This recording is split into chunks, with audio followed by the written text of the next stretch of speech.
وزارت مذہبی امور نے اور اسلامی نظریاتی کونسل نے دونوں نے مل کے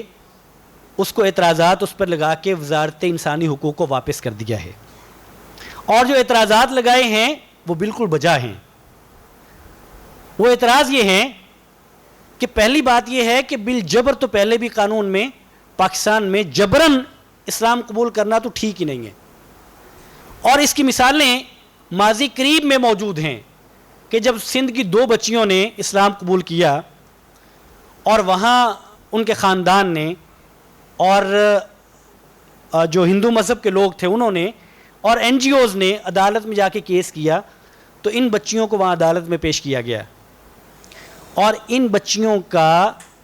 عدالت نے ان سے پوچھا کہ آپ اپنی مرضی سے اسلام قبول کر رہی ہیں یا آپ پہ کوئی جبر ہے؟ تو انہوں نے عدالت کے روبرو کہا کہ نہیں، ہم اپنی مرضی سے اسلام قبول کرنا چاہتی ہیں۔ تو گویا کہ آج بھی اور اس سے پہلے بھی قانون میں جبراً اسلام قبول کرنا ہے ہی نہیں، نہ پاکستان کے قانون میں ہے اور نہ شریعت میں ہے۔ شریعت بھی یہ نہیں چاہتی، میں بار بار اس بات کو دہرا رہا ہوں، شریعت یہ بات نہیں چاہتی کہ بالجبر اور زبردستی کسی کو کہا جائے کہ تم اسلام قبول کر لو۔ اور دوسری بات نظریاتی کونسل نے یہ کہی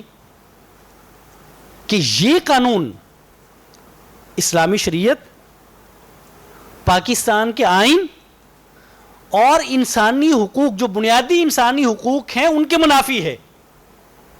یعنی وزارت انسانی حقوق تو اس کو انسانی حق کی بنا کے پیش کر رہی ہے، جبکہ وزارت مذہبی امور اس کو یہ کہتی ہے کہ نہیں، جس کو تم حق کہتے ہو یہ حق تلفی ہے۔ حق تلفی یہ ہے کہ جب ایک شخص یہ بات کہتا ہے کہ میں اسلام قبول کر رہا ہوں اور اس بات کی وضاحت ہو جاتی ہے اور گارنٹی مل جاتی ہے، وہ کورٹ میں مل جائے یا کہیں جا کے مل جائے کہ اس پر جبر نہیں ہے،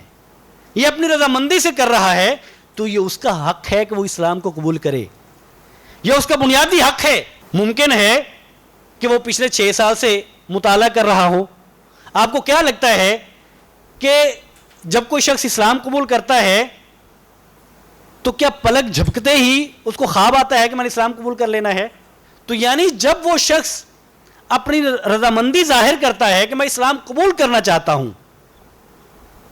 تو ریاست کی ذمہ داری یہ ہے کہ اس بات کی تحقیق کر لے کہ یہ جبرن تو نہیں ہے۔ تو آپ جب ایک لے مین کو اس چکر میں ڈالتے ہیں کہ پہلے آپ نے فلاں جج کے پاس پیش ہونا ہے، پھر آپ نے 7 دن کے بعد دوبارہ جانا ہے، پھر آپ نے 3 مہینے کے لیے دوبارہ جانا ہے، تو یہ روڑے اٹکانے کی بات ہے۔ اور وزارت مذہبی امور نے یہ بات لکھی ہے کہ یہ بل عملاً یہ بات اس بات کی طرف جاتا ہے کہ لوگوں کے لیے اسلام کو قبول کرنا ممنوع ہو جائے،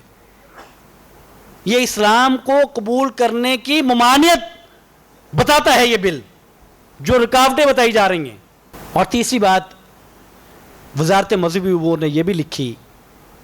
کہ پاکستان میں اقلیتوں کو حقوق میسر ہیں، اللہ کی توفیق سے میسر ہیں، اور وزارت مذہبی امور یہ بات کہتی ہے کہ پاکستان کا معاملہ یہ ہے کہ یہاں جبراً مذہب کو تبدیل کروانے کے واقعات نہ ہونے کے برابر ہیں، بہت کم ہیں، لیکن ان کی بدنامی اور ان کو عالمی میڈیا میں اور عالمی سطح پر اچھال کر بدنامی زیادہ کی جاتی ہے۔